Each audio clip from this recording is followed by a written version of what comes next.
జార్జియాని ఎందుకు చాలా మంది స్టూడెంట్స్ చూస్ చేసుకుంటున్నారంటే బైపీసీ మెజారిటీ సెక్షన్ చూస్ చేసుకునేది అమ్మాయిలు కాబట్టి అమ్మాయిలకు కావాల్సిన దేశం సేఫెస్ట్ కంట్రీ అయ్యి ఉండాలి. కానీ అన్ని కంట్రీస్ కల్లా ద మోస్ట్ సేఫెస్ట్ కంట్రీ ఏది అని అంటే Georgia. So safety point of వ్యూలో, ఎడ్యుకేషన్ పాయింట్ ఆఫ్ వ్యూలో and post graduation point of వ్యూలో directly they are eligible for the USA free PG. And world ఎక్కడికైనా వెళ్ళి పీజీ చేసుకోవచ్చు, యూరోప్ లో పీజీ చేసుకోవచ్చు, యూరోప్ లో ప్రాక్టీస్ చేసుకోవచ్చు. అలా చాలా ఆపర్చునిటీస్ ఉన్నాయి కాబట్టి చాలా మంది స్టూడెంట్స్ చూస్ చేసుకునేది ఆబ్వియస్ గా జార్జియాని. సో యుఎస్ లో కూడా వెళ్ళి మాస్టర్స్ అదే పీజీ పోస్ట్ గ్రాడ్యుయేషన్ చేసుకోవచ్చు అంటున్నారు కదా. ఇవాళ వీటన్నిటి కూడా మళ్ళీ ఎంట్రన్స్ ఎగ్జామ్స్ ఉంటుంది మేడం.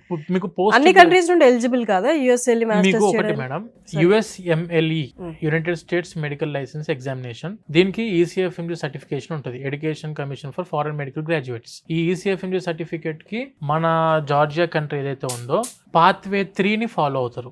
పాత్వే 3 అంటే 6 పాత్వేస్ ఉన్నాయి ఇందులో. పాత్వే 3 లో ఏంటంటే WFME అప్రూవల్ అయ్యి ఉన్న రెగ్యులేటరీ బాడీలో మీరు చదువుకుంటే, WFME అంటే world federation for medical education, WFME ద్వారా గుర్తింపు పొందిన దేశం జార్జియా. అందులో మనం చేసే యూనివర్సిటీస్ ది టాప్ యూనివర్సిటీస్. అక్కడ WFME ద్వారా గుర్తింపు ఉంది కాబట్టి directly they are eligible for the USMLE step 1, step 2 and step 3.